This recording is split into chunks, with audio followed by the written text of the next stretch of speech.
برادران اسلام، السلام علیکم ورحمۃ اللہ تعالی وبرکاتہ۔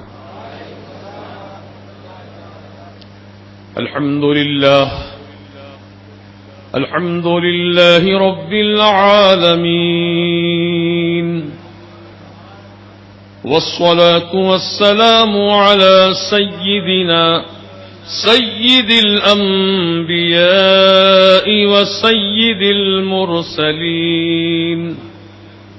وعلى آله الطيبين الطاهرين وأصحابه الكرام أجمعين، أما بعد، فأعوذ بالله من الشيطان الرجيم، بسم الله الرحمن الرحيم، أطيعوا الله وأطيعوا الرسول وأولي الأمر منكم، صدق الله العظيم، وبلغنا رسوله النبي المتين الأمين الكريم۔ بادہ توحید کے متوالوں، شمع رسالت کے پروانوں، غوث و خواجہ و رضا کے دیوانوں، اولیاء کرام کی بارگاہوں سے نسبت رکھنے والوں، آئیے ہم سب مل کر عقیدت و محبت کے ساتھ حضور پرنور شافع یوم النشور، بے کسوں کے کس، بے سہاروں کے سہارا، بے بسوں کے بس، بے چاروں کے چارہ، انی سے بے کساں، چارہ سازے درد منداں، سیاح لا مکاں، نادش ہفت آسماں، عرب کے سورج، عجم کے چاند، اللہ کے پیارے، ٹوٹے ہوئے دلوں کے سہارے، آقائے نامدار مدنی تاجدار سید ابرار و اخیار احمد مختار محمد رسول اللہ صلی اللہ تبارک و تعالی علیہ وآلہ وسلم کی بارگاہ کرم میں ہدیہ درود و سلام پیش کرنے، اللہم صلی وسلم وبارک علی سیدنا و نبینا و مولانا محمد معدن الجود والکرم وآلہ وبارک وسلم، صلاۃ و سلام علیک یا رسول اللہ صلی اللہ تعالی علیہ وسلم۔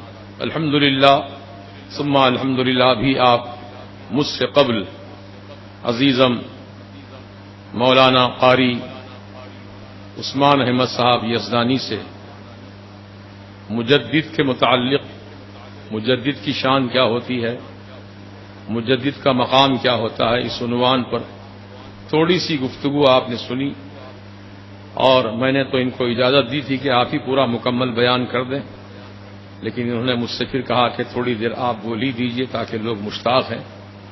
بہرحال آج یہ سفر المظفر کا مبارک مہینہ اور آج کا مبارک دن ہمارے دلوں میں مجدد اعظم کی یادوں کا دیپک جل چکا ہے۔ یوں تو ہمیشہ ان کی یاد رہتی ہے، ان کا تذکرہ جمیل ہوتا ہے، لیکن خصوصاً اس مہینے میں چونکہ آپ کا 25 سفر المظفر کو وصال ہوا، اس نسبت سے آپ کا ذکر اس مہینے میں زیادہ ہوتا ہے۔ ابھی آپ نے سماعت کیا کہ مجدد، ہمارے اعلی حضرت کیا ہیں؟ مجدد، اور اللہ تعالی ہر 100 سال پر ایک مجدد پیدا فرماتا ہے، یعنی مجدد خود اپنے آپ نہیں بنتا ہے کوئی، اللہ تعالیٰ اس کو بنا کر پیدا کرتا ہے، مجدد بنا کر پیدا کرتا ہے۔ جیسے نبی اپنے آپ نبی نہیں ہوتے ہیں، اللہ تعالیٰ نبی بنا کر پیدا کرتا ہے۔ رسول اپنے آپ رسول نہیں ہوتے ہیں، اللہ تعالیٰ رسول بنا کر پیدا کرتا ہے۔ ایسے ہی مجددیت کا جو مقام و مرتبہ ہے، یہ بھی اللہ تعالیٰ ہی کی طرف سے ہے۔ یہ مت سمجھنا کہ اعلیٰ حضرت نے خود اپنے آپ کو مجدد کہلوایا ہو یا لوگوں نے آپ کو زبردستی مجدد کہا ہو، ایسی بات نہیں ہے۔ مجدد اللہ کی طرف سے مامور ہوتا ہے، اور اللہ تعالیٰ مجدد کو ایسی صلاحیتیں، ایسی خوبیاں اور اتنا مبارک علم عطا فرماتا ہے کہ اس کے پاس کوئی بھی سوال ہو، چاہے دنیا کا سوال ہو، چاہے آخرت کا سوال ہو، چاہے قرآن کا سوال ہو یا حدیث رسول کا سوال ہو یا فقہ کا مسئلہ ہو، کوئی بھی سوال ہو، مجدد کے سامنے جب وہ سوال پیش کیا جاتا ہے تو مجدد کی شان یہ ہوتی ہے، ہر سوال کا جواب صحیح قرآن و حدیث کی روشنی میں مجدد عطا فرماتا ہے۔ ایسا بھی نہیں ہے کہ کسی مفتی صاحب کو آپ استفتاء لکھ کر دیں، مسئلہ پوچھیں دین کا، تو مفتی صاحب رات بھر کتابیں ڈھونڈتے ہیں، اس مسئلے کا جواب کہاں ملے گا، اس سوال کا جواب کہاں ملے گا. محنت کرنے کے بعد، کتابیں تلاشنے کے بعد، کتابوں کی اوراق پڑھنے کے بعد مفتی کو فتویٰ نظر آتا ہے، فتوے کا جواب نظر آتا ہے، اور وہ پھر استفتاء کا جواب دیتا ہے فتوے کی شکل میں. اتنے مرحلے ہوتے ہیں، آسان کام نہیں ہے مفتی بننا، سمجھ گئے آپ. تو مفتی کو کتابیں کھنگالتا ہے، کتابوں میں جواب تلاش کرتا ہے، پھر جواب لکھتا ہے. لیکن مجدد کتابیں ان کی نگاہوں میں سجی ہوئی ہوتی ہیں، ان کے دل دماغ میں کتابیں بھری ہوتی ہیں. جب کوئی سوال ہو تو بغیر کسی تاخیر و وقت کے قلم اٹھاتے ہیں اور جواب لکھنا شروع کر دیتے ہیں، ہر مسئلے کا جواب. اب جیسا کہ آپ نے پہلے بھی سنا ہوگا، لیکن موقع کے اعتبار سے پھر سن لیجئے کہ امام حسین رضی اللہ تعالیٰ عنہ، جن کا مہینہ ابھی گزرا محرم الحرام کا، محرم کے بعد ہی سفر شروع ہوتا ہے، تو محرم الحرام میں آپ کی شہادت ہوئی، ساری دنیا جانتی ہے، اور بالخصوص مسلمان 10 محرم الحرام کو آپ کی شہادت کا دن مانتے ہیں. امام حسین رضی اللہ تعالیٰ عنہ، آپ 10 محرم الحرام کو شہادت کا جام نوش کیے. لیکن انگریز لوگ، جن کو مستشرقین کہا جاتا ہے، وہ اسلام کی تاریخ کا مطالعہ کرتے ہیں، اسلام پر اسٹڈی کرتے ہیں انگریز لوگ، اور خامیاں تلاش کرتے ہیں، غلطیاں ڈھونڈتے ہیں، کہاں مسلمانوں کو غلطی دکھا کر ان کو نیچا دکھائیں. یہ ان کا کام ہے. لیکن اللہ تعالی کا کرم یہ ہے کہ اپنے کرم خاص سے ایسے بندوں کو پیدا فرما دیتا ہے جو ایسے فتنوں کا جواب ان کے پاس ہمتن تیار رہتا ہے. اب امام حسین رضی اللہ تعالیٰ عنہ کی شہادت 10 محرم کو ہوئی، لیکن انگریز لوگوں نے تحقیقات کی اور یہ اپنی تحقیق کے ذریعے ثابت کیا کہ محرم کی 10 تاریخ کو امام حسین کی شہادت ہوئی نہیں ہوئی شہادت اس دن. کیسے نہیں ہوئی؟ تو کہا کہ امام حسین شہید ہونے سے پہلے مدینہ شریف میں تھے، پھر مدینہ شریف سے آپ مکہ شریف آئے، مکہ شریف میں کچھ دن قیام کیے. جب حج کا موسم قریب آ گیا، حاجیوں کے قافلے مکے میں اترنے لگے، اسی وقت امام حسین نے مکہ سے کوفہ کی طرف سفر شروع کیا. اب ذی الحج کے بعد آتا ہے مہینہ محرم کا، یعنی دن کم ہے، ذی الحج کا مہینہ قریب ہے، اور مسلمانان عالم حج بیت اللہ کے لیے کشاں کشاں حرم کی سرزمین پہ پہنچ رہے ہیں. اسی عالم میں آپ جو ہے کوفہ جانے کا ارادہ فرمائے. یہاں پر ایک اور اعتراض ہوتا ہے، امام حسین حج کا موسم چھوڑ کر حج نہیں کیے اور چلے گئے کوفہ، کیوں ایسا؟ حج کر کے جاتے تو کتنا اچھا ہوتا. یہ عام لوگوں کی سوچ ہے، لیکن میرے امام حسین کی سوچ کچھ اور تھی. سبحان اللہ. آپ کی سوچ یہ تھی کہ اگر اس وقت میں کوفہ کی طرف نہیں گیا تو پھر یہ حج باقی نہیں رہے گا، نہ کوئی حاجی آئیں گے، نہ کعبے کا طواف کریں گے. حج کو باقی رکھنے کے لیے قیامت تک میرے امام حسین اس وقت کوفہ کا سفر فرما رہے ہیں. یہ اس کی وجہ تسمیہ ہے، کیونکہ دین میں بگاڑا گیا تھا نا. یزید خلیفۃ المسلمین زبردستی بن گیا تھا اور دین کے مسئلوں میں تبدیلی لا رہا تھا، حرام کو حلال، حلال کو حرام بتا رہا تھا. تو ایسے عالم میں دین کا بچانا فرض ہے یا حج کرنا فرض ہے؟ بولیے. دین کا بچانا فرض ہے. تو امام حسین اسی لیے دین بچانے کے لیے، شریعت کی حفاظت کے لیے، اپنے نانا جان کی امت کو تباہی و بربادی سے بچانے کے لیے آپ کوفہ کی طرف تشریف لے گئے. راستے ہی میں آپ کو گھیر لیا، یزید کی فوج نے آپ کو گھیر لیا راستے میں. پھر وہاں سے آپ کو سیدھے کربلا کے میدان پہنچا دیا. تو انگریزوں نے تحقیق یہ کی کہ مکہ سے کوفہ اتنے 100 میل ہے، میل چلتے تھے پہلے، اب کلومیٹر ہے. اتنا لمبا راستہ گھوڑے پر بیٹھ کر اتنا جلدی طے نہیں ہو سکتا، کافی ٹائم لگتا اس میں. 24 گھنٹے تو آدمی گھوڑے پہ بیٹھ کے سفر نہیں کرتا، اس کو کھانا بھی ہے، نمازیں پڑھنا بھی ہے، طہارت ہے، وضو ہے، غسل ہے، جو بھی ہے بہرحال ضروریات دین راستے میں ادا کرتے ہوئے جانا ہے، تو اس میں وقت لگ جاتا ہے. چنانچہ امام حسین رضی اللہ تعالیٰ عنہ کے شہادت کے تعلق سے انگریزوں نے تحقیق کی اور بتایا کہ اتنا لمبا سفر مکے سے کربلا تک اتنے چند دن میں طے نہیں ہو سکتا. اس لیے جب وہ پہنچ ہی نہیں سکتے وہاں پر تو شہادت کیسے ہوگی 10 محرم کو؟ ان کی تاریخ کے حساب سے انہوں نے شہادت حسین کا انکار کر دیا. اب یہ مسئلہ آیا دنیا کے سامنے تو بڑے بڑے مفتی لوگ، بڑے بڑے علماء کتابیں الٹ رہے ہیں، جواب تلاش کر رہے ہیں، لیکن کسی کو کہیں جواب نظر نہیں آیا. خدا کی قسم بڑے بڑے مفتی حیران و پریشان ہیں، کیا جواب لکھا جائے اس مسئلے کا. سوال کرنے والے نے تو سوال کر دیا 10 محرم کو شہادت نہیں ہوئی، لیکن اب ہم کو ثابت کرنا ہے کہ 10 محرم ہی کو آپ کی شہادت ہوئی ہے. کتابیں تلاش کر رہے ہیں، کتابوں میں کہیں جواب نظر نہیں آ رہا ہے. ہوتے ہوتے مسئلہ مجدد اعظم حضور سیدنا اعلی حضرت کی بارگاہ میں آیا. اعلی حضرت عظیم البرکت نے جیسے ہی سوال پڑھا قلم اٹھایا اور جواب لکھنا شروع کر دیا.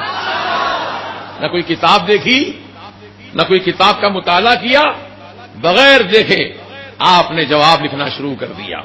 اور ایسا جواب لکھا انگریز کی دھجیاں اڑا دی آپ نے. کیا جواب لکھا سنیے، اب سننے کے قابل ہے. درود پاک پڑھ لیجیے. اللہم صلی علی سیدنا و نبینا و مولانا محمد معدن الجود والکرم وآلہ وبارک وسلم. آپ نے لکھا، اے انگریز، تو نے کہا کہ امام حسین اس تاریخ کو کربلا پہنچ نہیں سکتے کیونکہ راستہ بہت لمبا ہے، اتنا جلدی اس تاریخ میں پہنچ نہیں سکتے، لیکن تو نے یہ نہیں بتایا امام حسین کے پاس جو گھوڑا تھا وہ کون سی نسل کا گھوڑا تھا، اس گھوڑے کی رفتار کیا تھی. آپ نے اس پہ تحقیق کی اور دنیا میں کتنے قسم کے گھوڑے پائے جاتے ہیں اس پر تحقیق کی اور ہر گھوڑے کی رفتار معلوم کی، کون سا گھوڑا کون سی سرزمین پر کتنی رفتار میں 1 گھنٹے میں کتنا راستہ طے کرتا ہے. سب تحقیقات کی. پھر اعلی حضرت نے جواب لکھا، اے انگریز، دنیا میں 500 قسم کے گھوڑے پائے جاتے ہیں. گھوڑوں کی نسلیں 500 قسم کی نسلیں ہیں. ہر گھوڑے کی کیفیت جدا جدا ہے، ہر گھوڑے کا مقام الگ الگ ہے، ہر ایک کی رفتار الگ الگ ہے. اے انگریز، تو نے امام حسین کے پاس گھوڑے کو تو دیکھا لیکن گھوڑا کس نسل کا تھا وہ نہیں دیکھا. وہ اعلیٰ درجے کی نسل کا گھوڑا تھا. وہ گھوڑا پتریلی زمین پر 1 گھنٹے میں اتنے میٹر راستہ طے کرتا تھا اور چٹیل زمین پر 1 گھنٹے میں اتنا راستہ طے کرتا تھا. اس کی رفتار معلوم کی، پوری رفتار کا کیلکولیشن کیا تو معلوم ہوا امام حسین 10 محرم تو چھوڑو، آگے کی تاریخ ہے 2 محرم ہی کو کربلا میں پہنچتے ہوئے نظر آتے ہیں.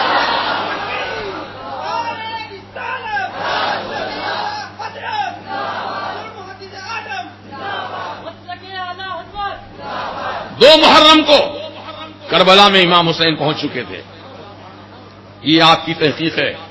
جب تحقیق آپ نے پیش کی ساری دنیا کے انگریز لوگ شرمندہ ہو گئے کہ ہم نے تو تیر مارا تھا کہ 10 محرم کو شہادت نہیں ہوئی تھی، لیکن یہ امام احمد رضا نے ثابت کر کے دکھا دیا کہ 2 محرمی کو آپ کربلا میں پہنچ چکے تھے. سبحان اللہ. محترم دوستو، یہ ہے اعلی حضرت کا علم، یہ ہے مجدد کی شان. سمجھے آپ؟ حضور سیدنا نعیم الدین مراد آبادی رحمت اللہ علیہ، صدر الافاضل جن کا لقب ہے، وہ اعلی حضرت کی خدمت میں رہتے تھے. اعلی حضرت رات کا کچھ حصہ نکال کر، آرام کا حصہ نکال کر، آپ اس رات کے حصے میں قرآن کا ترجمہ لکھاتے تھے، بغیر تفسیر دیکھے، بغیر کوئی مطالعہ کیے. اعلی حضرت بغیر کتاب دیکھے قرآن کا ترجمہ لکھا رہے ہیں، قرآن کا ترجمہ لکھا رہے ہیں۔ صدر الافاضل فرماتے ہیں کبھی کبھی ہمیں شبہ ہوتا تھا، اعلی حضرت نے اس آیت کا ترجمہ یہ لکھایا، آیا یہ ترجمہ واقعی کتابوں میں ہے یا اعلی حضرت اپنی طرف سے لکھا رہے ہیں؟ ہم کو کبھی شبہ ہوتا تھا۔ تو ترجمہ لکھانے کے بعد کتابوں کی الماری سے کتابیں نکالتے، تفاسیر کی تلاش کرتے، تو کتاب میں ہم کو وہی نظر آتا جو اعلی حضرت نے ہم کو لکھا ہے۔ یہ ہے مجدد کی شان، سمجھے آپ؟ کوئی معمولی شخصیت کا نام نہیں ہے۔ شخص بننا، آدمی کہلانا، شخص کہلانا آسان ہے، شخصیت بننا بہت مشکل ہے۔ لوگ سمجھتے نہیں ہیں شخص کیا ہے، شخصیت کیا ہے۔ اعلی حضرت شخص نہیں ہے، شخصیت کا نام ہے۔ اعلی حضرت ایک عالم نہیں ہے بلکہ علم کے خزانے کا نام اعلی حضرت ہے۔ دنیا کا علم ہو چاہے آخرت کا علم ہو۔ آپ آسمان پہ چمکنے والے سورج کو دیکھ کر گھڑی ملاتے تھے، اپنی ٹائم ملاتے تھے گھڑی کا سورج دیکھ کر کے، جب دوسری گھڑیوں سے ٹیلی کرتے ایک سیکنڈ کا فرق بھی نہیں ہوتا تھا۔ یہ اعلی حضرت کا علم ہے، اس کو علم توقیت کہتے ہیں۔ آج بڑے بڑے علماء نہیں جانتے علم توقیت کیا ہوتا ہے، سمجھے آپ؟ یہ اعلی حضرت کا فن ہے جو اللہ تعالیٰ نے آپ کو عطا فرمایا۔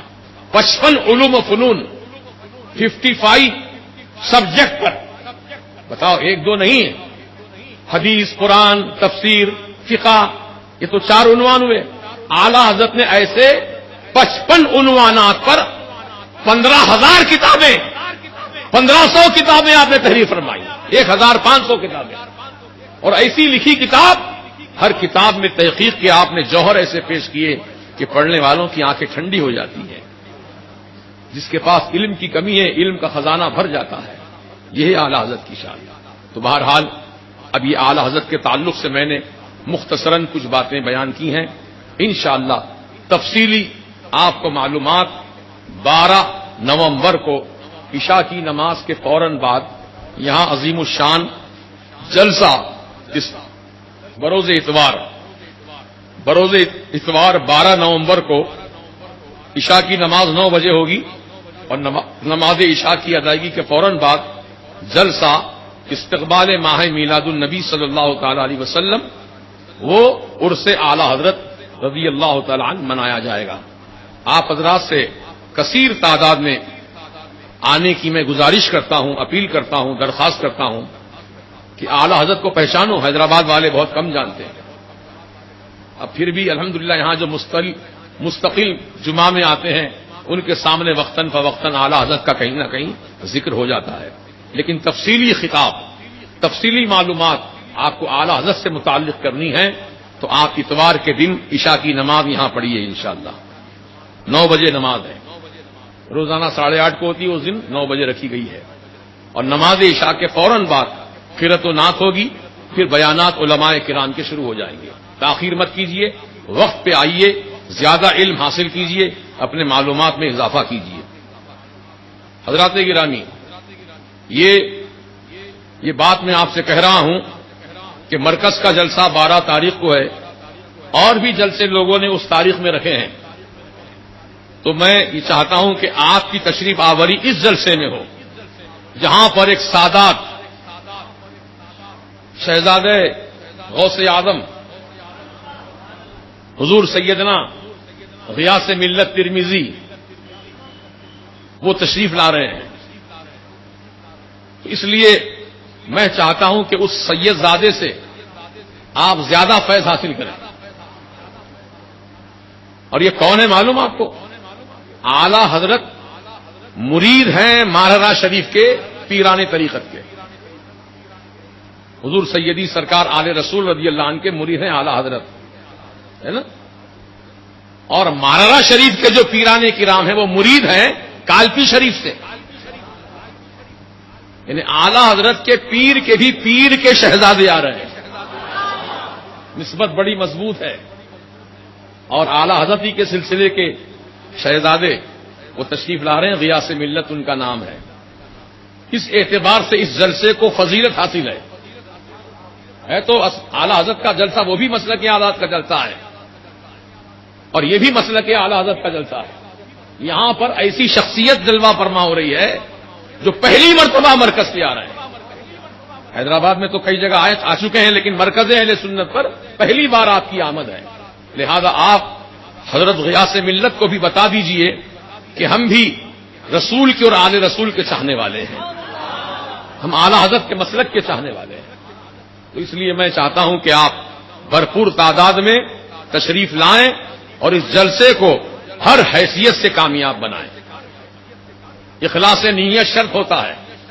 الحمدللہ ہم نے اعلی حضرت کا جب بھی جلسہ کیا، جب بھی عرس منایا، پورے اخلاص نیت کے ساتھ. لہذا آپ حضرات ایسے جلسے میں شرکت کو ترجیح دیجئے جہاں پر ایک آل رسول جلوہ فرما ہونے والے ہیں. سمجھ گئے نا؟ یہ نسبت زیادہ ہے اس کو. اور دوسری نسبت کیا ہے؟ سرکار کا میلاد کا جلسہ ہے.